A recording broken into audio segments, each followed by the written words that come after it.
Now, on 105.9 FM and streaming worldwide on the WMAL app, O'Connor and Company.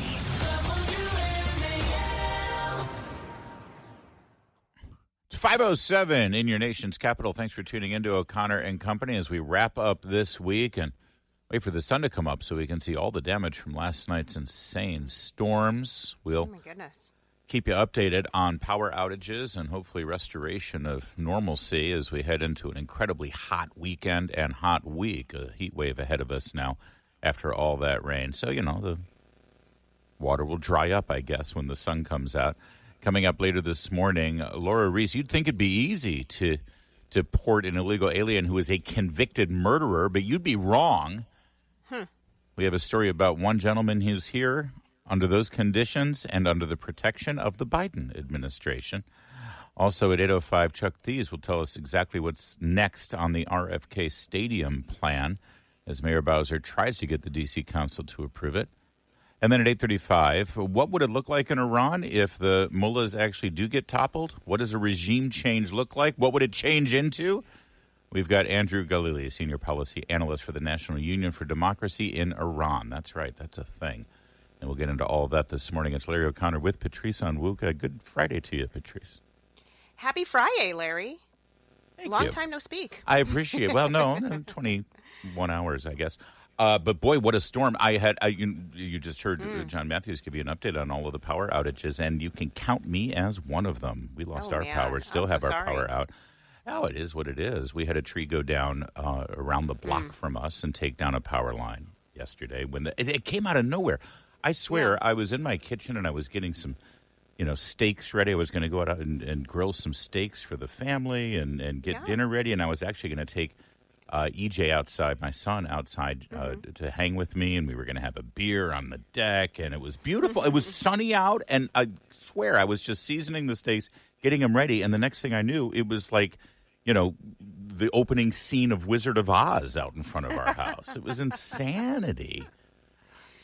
It's weird when a storm cell can come in like that and just pop out of nowhere and be that intense. And suddenly, most of the people in our neighborhood lost their power. Some of it got restored, but we started driving around to see what was going on, and we saw that giant, 60, 70-year-old tree came down and took a power line down with it. Oh, goodness. Yeah, it was pretty bad in our neighborhood, but we still have power. So, thank goodness for that. But I know that probably, a few miles down the road, you guys in Annapolis, you probably got hit a little bit harder than maybe PG County got hit. I don't know. I guess closer to the water. Yeah, Anne Arundel definitely has a whole ton of people who are still out of power. And then in Virginia, Alexandria, many at Fairfax County, many of you are listening to us this morning on your, I hope you still have a trusty transistor radio, or maybe you've got your phone is fully charged. In your car. You're able to listen to us on the app. But we feel your pain as you struggle through the evening without any power. And hopefully we'll get things restored. Say a prayer for those linemen as they're out there. The good news is the storms are done. No more rain in the forecast for, maybe until next Wednesday, it looks like. The earliest we might have some rain in the forecast.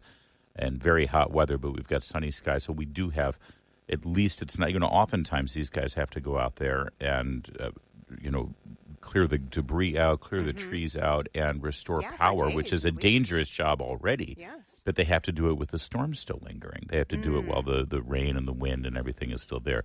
That's not the case here. This thing came and went, and really, by about midnight, it seemed like there were no more storms in the area.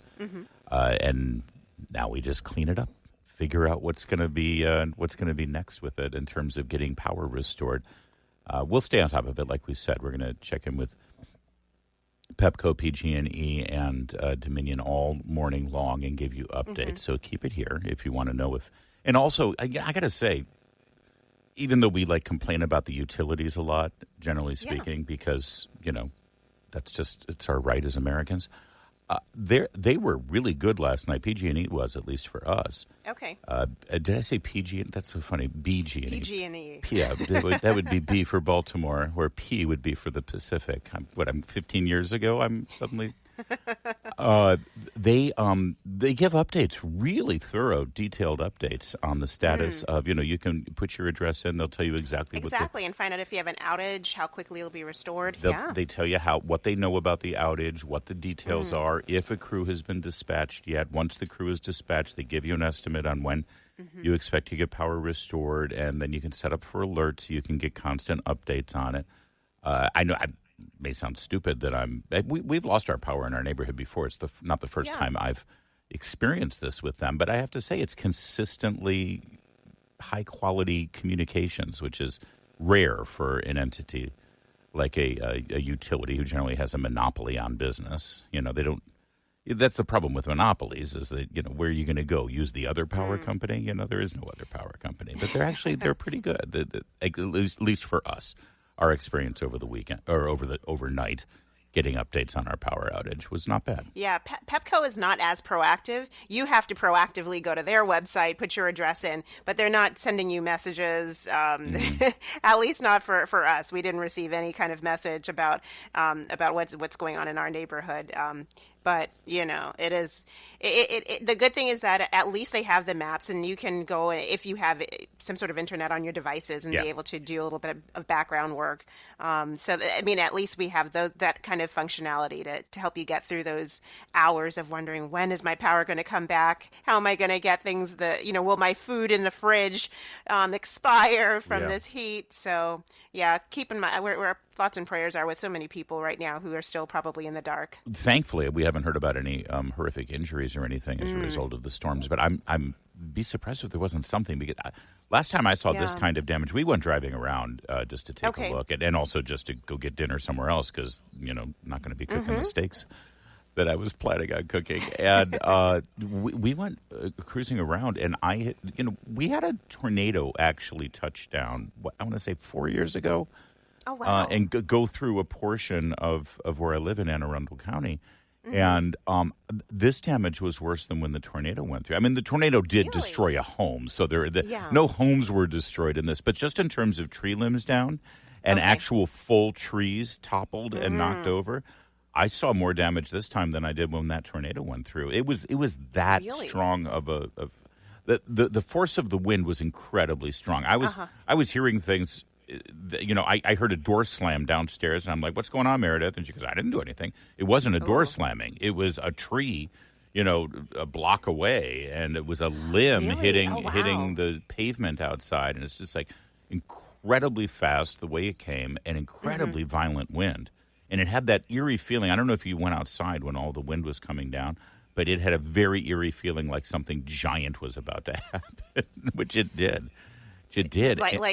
Some creature would come from the center of the earth and just pop up out of nowhere, right, and we would need Superman to save the day. In a monster movie. That's exactly what I was expecting. And I think partly also the reason why we had so many trees come down is because we've had so much rain this week that the ground was kind of soft as well. So that makes sense. Add to that if the tree was already sort of in a state where it was going to potentially topple with all that soft ground and then those violent winds, it's a bad recipe. So anyway, I'm grateful for a tree that we cut down in one of our homes. It was like right behind the house, and it's massive. Yeah. And maybe a year ago or 2 years ago, we said, you know what? We can't take a risk. And last summer, PG had a massive storm similar to yesterday's storm. And it was one of those things where it's like, oh my goodness, this tree would have toppled and crushed this house if we had not done anything with it. Julie lost a tree on Monday, and it came down on her driveway and hit two cars. Boy. My neighborhood lost a tree, and we lost power. So you're next, Patrice. Ugh. Get ready. Something's going to happen. It is 5:15. WMAL, making sense of the news. Live from the Home Paramount Pest Control Studios. Home Paramount, the leader in pest control since 1939. A little bit more from the storms here, by the way. All the airports had to be grounded. Wow, yeah. All flights stopped because of these storms yesterday. All three airports, Dulles, Reagan, and PWI. And I saw people were sharing pictures, as they saw these clouds looming and coming in. Really, it looked like a giant Midwest storm. We get storms here, but it not had like that they get in the look. Midwest. Yeah, like one of those giant anvil cumulonimbus cells coming in. So the three major airports had to be put on a ground stop Thursday night because of the storms. And, the story I was referring to just literally disappeared before my very eyes. So I will just have to leave it at that. Oh, there it is. The ground stops ended, but at one point they were delayed for over 90 minutes at Reagan. Flights at BWI only got about a 10 or 15-minute delay on average. 6-minute delays. And Dulles was back up after an hour. So BWI had the least of the problems there. Reagan had the most of the problems. And then probably because of the size of the storm and the way it moved and shifted. Yeah. Probably a little further south of Baltimore. Yep, and hugging the coast a little bit more. It moved across the region in like a 2-hour span. Winds near Reagan reached 60 miles an hour. Oof. And in Montgomery County, Maryland, they had a lot of downed wires. Multiple trees fell on vehicles, dozens of homes. One tree fell on a truck, and it burst into flames. Fire department had to come out. Our old friend Jimmy Alexander, who used to work down the hall here at Mix 107.3, it was like a block away from him. So he ran out with his phone and he's a reporter in his heart, right? He's going to get the story. He's an independent journalist. But it felt like there were moments where I lived when a tree comes down, it feels like an earthquake. Yeah, it does. It feels like there's something bigger than just it, and the sound of it is just insane. You don't used to it. That's the old thing. What happens if a tree falls in the forest and no one's there to hear it? Well, everyone's going to hear it. There's always someone to hear a tree falling down. The animals certainly hear it. Exactly. And hopefully they get out of the way before they get crushed. I'm reading. I was just going to say quickly, in our neighborhood where the radio station is in Friendship Heights, right down the street in Chevy Chase, Maryland, there was a Metro bus that got struck by a falling tree as well. Ooh, wow. Hopefully no one was on board. No, I have not heard of any injuries at this point that I've seen, at least. Just a horrific storm, and now we have to. It's been a while since we've had a big storm this big, at least, and a lot of trees get overgrown. A lot of the tree limbs, they get heavy, and also in some neighborhoods there's a specific tree disease that's been spreading around. I know it's happened in our neighborhood, and I've heard that it's sort of a big thing along the Chesapeake Bay, where every fifth tree of old growth, well, I shouldn't say old growth, but trees that have been around 50, 60, 70 years, you start looking at them, you see, that tree isn't leafing anymore because it's basically got a disease, and you got to get those trees down because they're basically dying from the inside out. And then when the storm comes, the tree goes down. And there goes your house, your car, your garage. That's the worst part. I'm here in WJLA, their website, looking at some of the coverage here. And Montgomery County residents said a massive tree was toppled in our backyard. Quote, I felt the earth move. Yeah. I would hate to have something happen to anybody. I'm grateful we're safe. In another part of Montgomery County, a tree fell on a home. Unfortunately, another area, power lines fell on a truck and set the truck on fire. It's literally just burned right out. So I hope folks are being safe out there. I mean, with this heat wave coming in, it's kind of not a good timing to have no power, no electricity, but, better to be alive and safe than, a little bit of discomfort. In D.C., a kayaker had to be rescued. Their kayak overturned with the winds and the tides in the Anacostia River. Come on. That's the kayaker was uninjured, but what are you doing kayaking in the Anacostia anyway? Well, that's the beginning, but then there is a storm.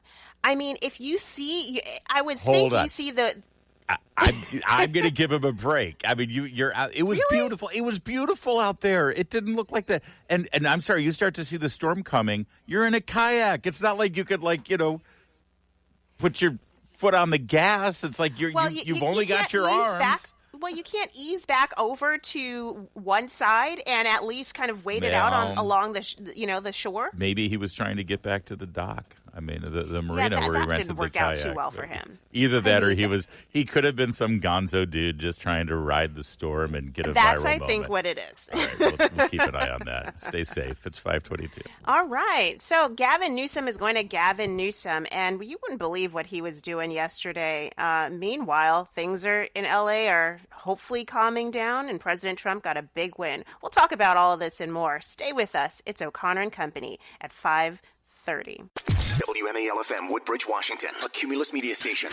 Making sense of the news. News Talk 105.9. News now. Now on 105.9 FM and streaming worldwide on the WMAL app. O'Connor and Company.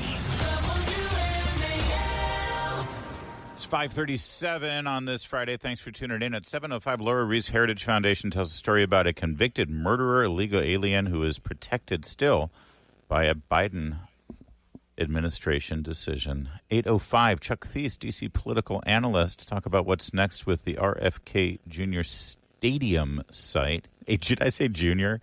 Sorry, the RFK site. He hasn't taken charge of that yet. 8:35, Andrew Galili from the National Union for Democracy in Iran. Can we have democracy in Iran? Well, Andrew will make the case. That's coming up later. It's Larry O'Connor with Patrice Onwuka. Morgan, Patrice. Happy Friday, Larry, and everybody. It is. It's a happy Friday for the Trump administration and not a very happy Friday for Gavin Newsom. A couple of bad stories in the news cycle for Gavin Newsom.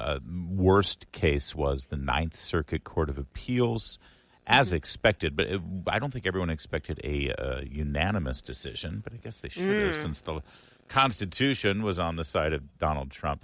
But unanimously, the judges determined in the Ninth Circuit that, of course, the President of the United States and the Commander-in-Chief has every constitutional right to direct the National Guard, especially for the purposes of protecting federal employees, federal law enforcement officers who were under attack in the riots of Los Angeles, and federal facilities and buildings and properties. It's a no-brainer. I'm sure California will spend more of their taxpayer dollars on trying to appeal this all the way up to the Supreme Court. I don't think SCOTUS would even hear. They won't even hear it. There's no controversy here. It's 100%. Well, listen, so let me read you a little bit of the opinion. 38-page decision, excuse me. We emphasize, however, that our decision addresses only the facts before us, and although we hold that the president likely has authority to federalize the National Guard, nothing in our decision addresses the nature of the activities in which the federalized National Guard may engage. So they're saying we're not going to wade into whether or not the president should be utilizing the National Guard for this specific issue. They're just saying he has the authority to do so. And so I think that undercuts Gavin Newsom's criticism, that undercuts Karen Bass, and all of the Democrats who've been using this line, the president is using his king authority. No, it's his presidential authority. Oh, if anybody was a king in this scenario, it was Newsom. Newsom's the one who's demonstrated that he's an authoritarian monarch who makes decisions about people's lives from Sacramento that affects them. Like, you can't go to a worship service because of COVID-19. You have to get a shot because of COVID-19. You have to show your vaccination card before you go to a public facility like a restaurant because of COVID-19. Kids can't play in a skateboard park on the beach because of COVID. I mean, on and on and on. Yeah. And by determining that in some way he is in charge of a United States military branch that happens to be designated for the use of California, the state of California, but it's still the United States National Guard. They're not wearing uniform of Gavin Newsom's state of California. They're wearing the uniform the United States Army, and Donald Trump is still the commander-in-chief as the duly elected president of the United States. That's the worst that's the worst legal decision and headline that came down yesterday for Gavin Newsom. But I don't think it hurts politically as much as the other big story.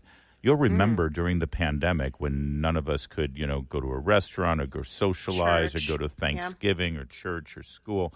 Gavin Newsom was caught at a fundraiser at the French Laundry restaurant, one of the most expensive restaurants on the planet, where, and which again, the restaurant was open, but for outdoor use or, no more than 2 people per table.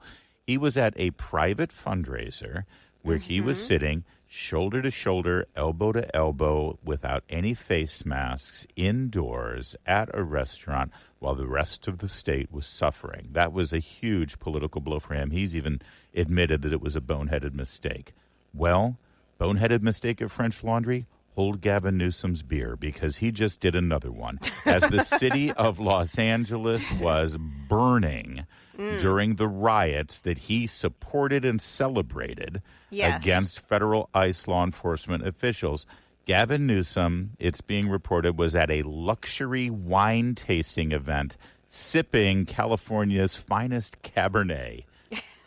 And he didn't drop everything and say, oh, my gosh, there's a riot in Los Angeles. Let me go be the commander-in-chief of California and the chief executive and do something about it. No, he said, ooh, this has a nice oaky finish. I'm getting some dried currants and maybe a little bit of chocolate essence in the nose of this cab. It's a fine Cabernet. Well, so I'm laughing not because the situation is funny, but because Gavin Newsom is just such a character. He is like the rich I think villain. It's hilarious, well, then I'll laugh. It's a very funny situation. He's the villain of every cartoon who he's like super rich and wealthy, and behind closed doors, he acts like he is the megalomaniac that he is, and then in the public, oh, I'm one of the people. And people know that he's so disingenuous. Like I said in the tease, Gavin Newsom is going to Gavin Newsom. And he loves the fact that he has access to the hoity-toity class. And hey, I'm not mad at that. If you do, that's fine. Have fun with it. But do your job first, which is to be the governor of the largest state in the country. Not at this point. And especially when it's rioting. Oh, well, I guess you're right. Is it New York or Texas? His job is to be a podcast host. His job is to, what was the other? Oh, he just started a Substack. He's got a media profile to elevate. And I guess he's starting to raise money for his presidential campaign. Chris Rufo at City Journal has this story exclusively. Wine tasting held on the afternoon of June 7th at the Odette Estate Winery, which Newsom co-founded in 2011.